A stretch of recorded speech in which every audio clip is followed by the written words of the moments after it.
Om Swastiastu. Assalamualaikum warahmatullahi wabarakatuh. Shalom, namo buddhaya. Salam sejahtera untuk kita semua. Baik, kembali lagi bersama saya Anak Agung Gedimayan Rakusuma dalam acara podcast yang kali ini bertemakan tentang manajemen ASN. Nah, dalam acara podcast kali ini kita sudah kedatangan 3 orang narasumber yang luar biasa.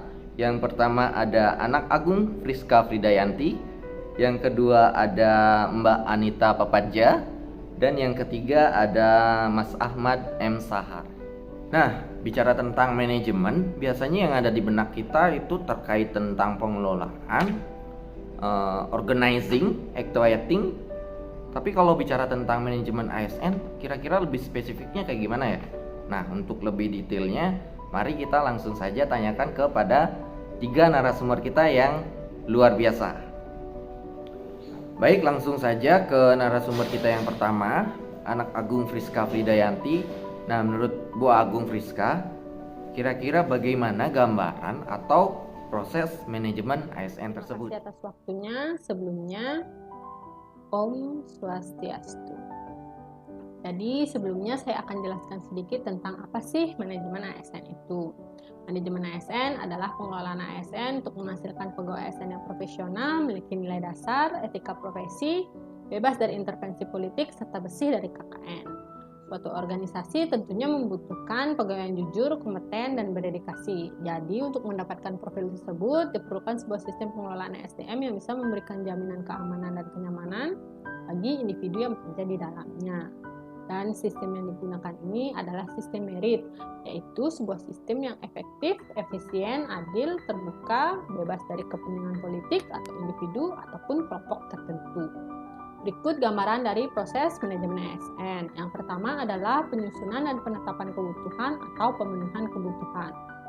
Tujuannya untuk menentukan jumlah dan kualifikasi pegawai yang dibutuhkan guna mencapai tujuan dan sasaran organisasi atau pemerintahan. Jadi, setiap instansi pemerintah wajib menyusun kebutuhan jumlah dan jenis jabatan PNS berdasarkan analisis jabatan dan analisis beban kerja. Yang kedua, ada proses pengadaan.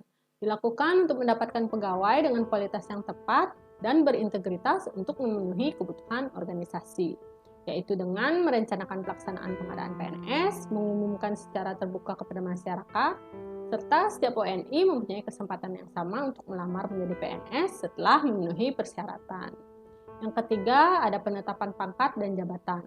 Ditempatkan sesuai perencanaannya untuk memenuhi kebutuhan organisasi. Dan penetapan jabatan atau formasi jabatan sesuai kualifikasi, kompetensi, serta persyaratan yang dibutuhkan. Yang keempat, ada monitoring, penilaian, dan pengembangan. Memastikan bahwa pegawai digunakan secara efektif dan efisien untuk memenuhi kebutuhan organisasi, memberikan kontribusi kepada kinerja dan produktivitas. Bisa berupa pangkat dan jabatan dalam ASN, pengembangan karir, pola karir, promosi pegawai, mutasi pegawai, penilaian kinerja, penggajian dan tunjangan, penghargaan berupa tanda kehormatan dan tanda kenaikan pangkat, disiplin pemberhentian ASN, dengan hormat atau dengan tidak hormat, jaminan pensiun dan jaminan hari tua bagi PNS, dan terakhir perlindungan berupa jaminan kecelakaan kerja, jaminan kesehatan, dan jaminan kematian. Demikian gambaran mengenai proses manajemen ASN. Terima kasih. Om Santi, Santi, Santi Om. Oke, menarik sekali penjelasan dari Bu Friska. Selanjutnya kita ke narasumber kita yang kedua. Ada Bu Anita Papadja. Nah, menurut Bu Anita, bagaimana atau apa saja nih tujuan dan kedudukan ASN? Oke, terima kasih Mas buat pertanyaannya. Saya akan berusaha menjawab. Yang pertama, dalam rangka penyelenggaraan pemerintah dan pembangunan nasional, itu khususnya tujuan nasional, tidak lepas dari peran sumber daya manusia. Sebagai salah satu sumber daya manusia, pemerintah sangat mengharapkan munculnya generasi ASN ke depan yang unggul selaras dengan perkembangan zaman, yaitu pegawai ASN yang mengerti kedudukannya. Nah, kedudukan ASN ini berdasarkan Undang-Undang Nomor 5 Tahun 2014, PNS itu merupakan warga negara Indonesia yang memenuhi syarat tertentu, diangkat sebagai pegawai ASN secara tetap oleh pejabat pembina kepegawaian dan menduduki jabatan pemerintahan tersebut. Nah, kemudian ada juga P3K. P3K itu merupakan warga negara Indonesia yang memenuhi syarat tertentu yang diangkat berdasarkan perjanjian kerja untuk jangka waktu tertentu dalam rangka melaksanakan tugas pemerintah sesuai dengan kebutuhan instansi pemerintah. Nah, sebagai aparatur negara yang menjalankan kebijakan yang ditetapkan oleh pimpinan instansi pemerintah serta harus bebas dari pengaruh dan intervensi semua golongan dan partai politik. Nah, oleh karena itu kedudukan dan peranan sebagai pegawai negeri sipil dalam pemerintah atau organisasi pemerintah sangatlah menentukan, sebab PNS merupakan tulang punggung pemerintah dalam melakukan tujuan pembangunan nasional. Sebagai ASN, pegawai negeri sipil juga sebagai abdi negara dan abdi masyarakat yang harus mengabdi kepada tugasnya dan memberikan pelayanan sebaik-baiknya kepada masyarakat. Oke, itu dari saya, Mas. Terima kasih banyak. Saya kembalikan. Oke, terima kasih Bu Anita. Mendetail sekali penjelasannya. Selanjutnya langsung saja kita masuk ke narasumber kita yang terakhir, yang paling ganteng sendiri. Ada Mas Ahmad M. Sahar. Nah, menurut Mas Ahmad, apa saja tugas dan fungsi serta hak dan kewajiban ASN? Nah, Mas Ahmad silahkan. Oke, baik, terima kasih kepada Mas Mahendra yang telah memberikan pertanyaan kepada saya ya.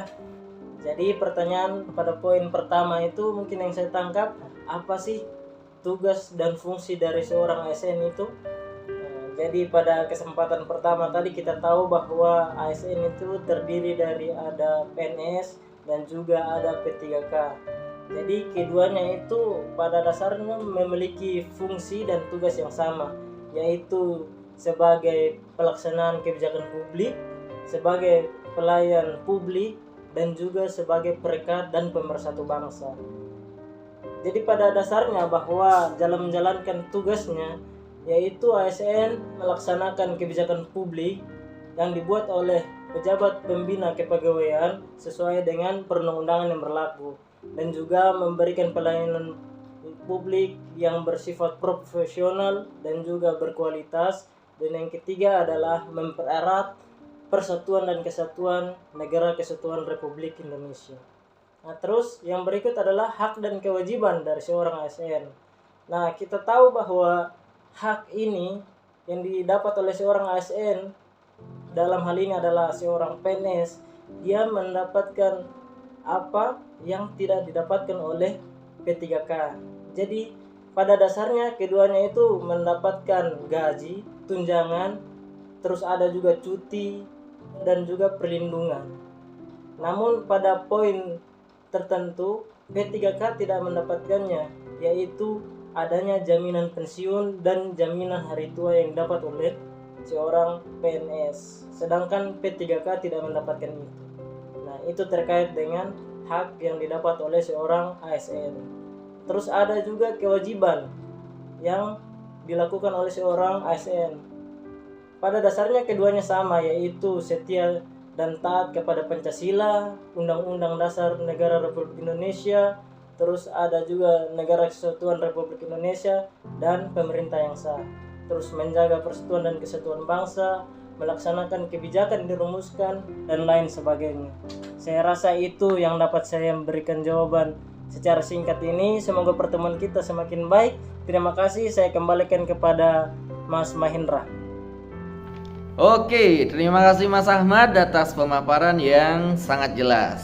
Nah, dari penjelasan yang telah kita simak dari ketiga narasumber yang luar biasa, maka dapat saya simpulkan bahwa penting bagi kita calon-calon ASN untuk memahami mengenai manajemen ASN terkait pengelolaan ASN untuk menghasilkan pegawai ASN yang profesional, memiliki nilai dasar, memiliki etika profesi, bebas dari intervensi politik, serta bersih dari praktik KKN. Baiklah, sekian acara podcast kali ini tentang manajemen ASN, semoga bermanfaat.